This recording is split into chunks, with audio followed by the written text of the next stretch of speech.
We're no longer living in a consumerist society. We're living in an over-consumerist society.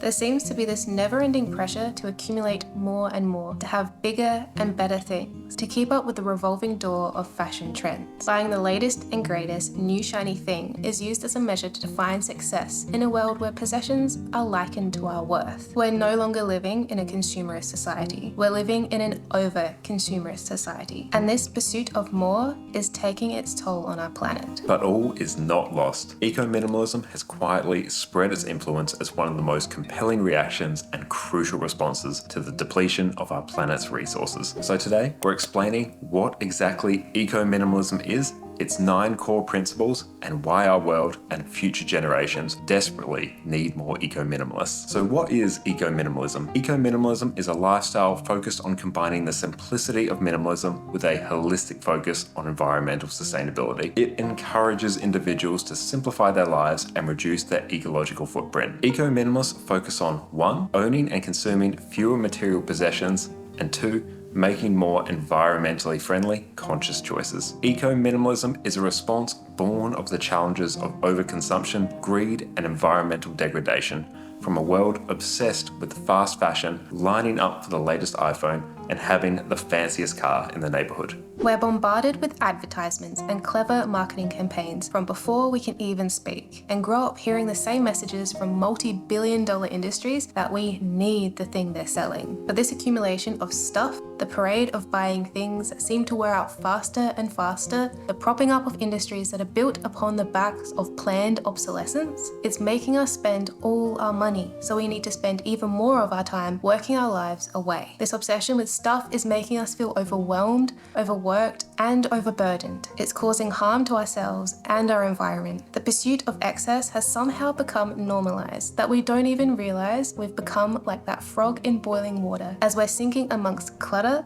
that cost hours of our lives. As our planet groans under the weight of our excess, it's clear the drive for more needs to stop. This is where eco-minimalism comes in. Eco-minimalism is based around the following 9 principles. Number 1, sustainable consumption. The first principle of eco-minimalism is promoting sustainable consumption. Sustainable consumption is all about making choices that reduce the impact that we're having on the planet. When we opt for more sustainably produced products and reduce our waste, we're taking steps to protect the environment and work towards a better future for everyone, including future generations. Not only that, considering sustainable consumption leads to less clutter and more mindful purchases, which saves us money whilst protecting the environment. It's a win-win. The second principle of eco-minimalism is reduced waste. If we start with the end in mind of reducing our waste, it helps us be more mindful of what we're bringing into our lives. Trying to cut down on the waste we create, the plastic we buy, the packaging we use, by doing things even as simple as remembering to bring reusable bags to the grocery store or invest in a good reusable water bottle, it all adds up. This not only helps us reduce our environmental footprint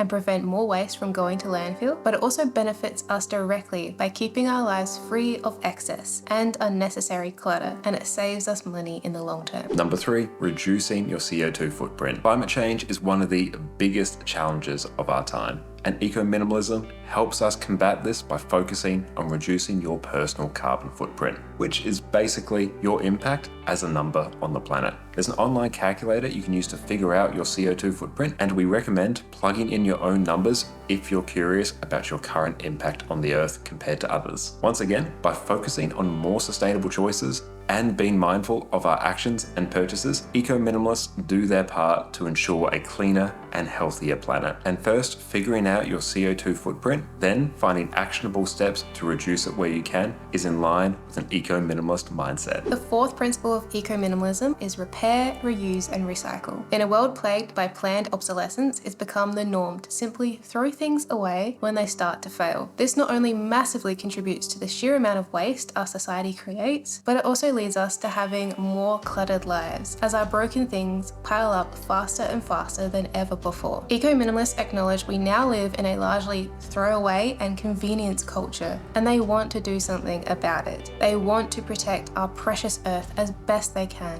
and this is where recycling, reusing, and repairing come in. Eco-minimalists get creative with their things and try to prolong the use of them as best they can. They pick up valuable skills like sewing to mend clothing items themselves, or even reusing things like jars from old jams to store other items, instead of going out and buying all new storage solutions, because they prioritize reusing and recycling first instead of buying new. By focusing on repairing, reusing, and recycling, eco-minimalism helps us prolong the life of our possessions, reduce our impact on the environment, and simplify our lives. And it's a core principle of eco-minimalism. Our fifth principle of eco-minimalism is a solid focus on energy efficiency. With the cost of energy bills constantly rising and climate change being an ever-looming problem, it's more important than ever to think about how we can make our homes and lives more energy efficient. By consciously making more energy efficient choices with things like our appliances, transport, and daily habits, eco-minimalism helps us focus on increasing our energy efficiency,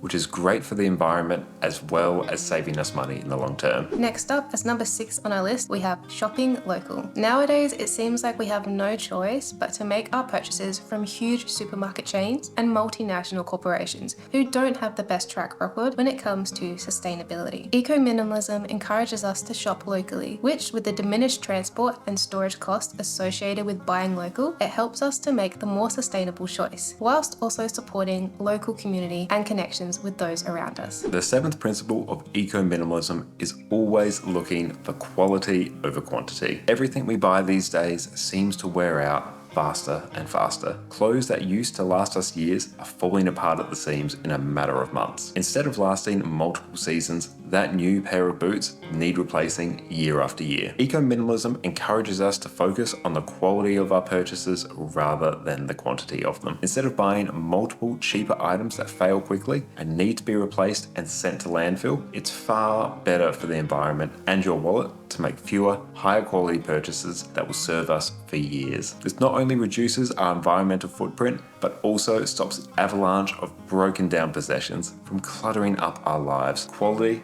over quantity, always. The 8th principle of eco-minimalism is mindfulness. We're constantly bombarded with advertisements telling us that we need the latest new tech drop or fancy new product, and we have corporations pouring millions of dollars into smart marketing campaigns. So it's now easier than ever to just switch our minds off and give in to mindless consumption. But one day you'll turn around and see a mountain of things that you didn't truly want or need cluttering up your home, eventually being destined for landfill. Eco-minimalism, though, encourages us to be mindful of our purchases and what we bring into our lives. If we're more mindful, we can reduce our impact on the environment, free ourselves from clutter, and gift ourselves a more present, mindful, and peaceful life. Last but certainly not least, the 9th principle of eco-minimalism is embracing simplicity. As we mentioned earlier, minimalism is centered around simplicity. Eco-minimalism, by its very nature, makes us simplify our lives in all areas. It helps us be more mindful,